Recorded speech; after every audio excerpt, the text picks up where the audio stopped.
Hey guys, welcome back to Spider Guy, and today we have some news and updates on Spider-Man Across the Spider-Verse, which is the animated sequel to Into the Spider-Verse from 2018, and this one is dropping in early June. This sequel.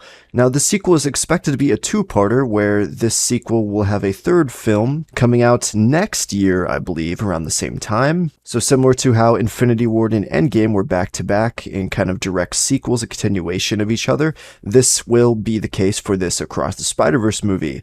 The next one next year will be the direct sequel to this second movie here coming out in a couple weeks. So I guess we should have expected it, but the director has come out and said that the end of Across the Spider-Verse will have a cliffhanger ending, and that this movie is their Empire Strikes Back, so-called. But that's kind of just a nonsense phrase that a lot of teams use, so kind of disregard that, but focus on the fact that it is going to be ending in a cliffhanger. But don't worry, because they went on to say that they think it's a good cliffhanger. They hope that it's a satisfying tee-up for the upcoming third film and getting you excited about what's coming next. And they went on to say that it helps that they knew going in that it was going to be part 2 of a 3-part story. Since they already knew that the third part is guaranteed, you can tackle the second part a bit differently. With that being said, though, they go on to say that there's a lot of key characters in this film, and there's a story in the film that has an arc of its own that they completed in the film as well, not just the overall arc from all 3 of them.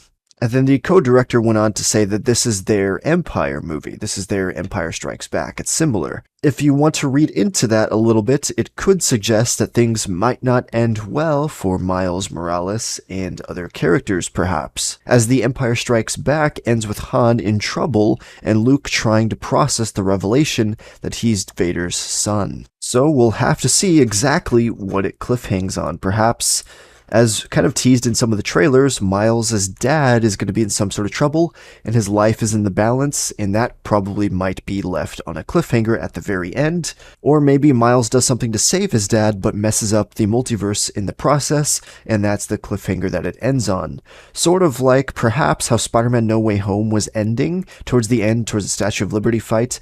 Doctor Strange says, "I can't stop it," and the whole multiverse sky starts cracking. But then they do the spell afterwards. But what if it just cliffhung ended right at the multiverse breaking? And what if that's basically what's going to happen in the Spider-Verse film here?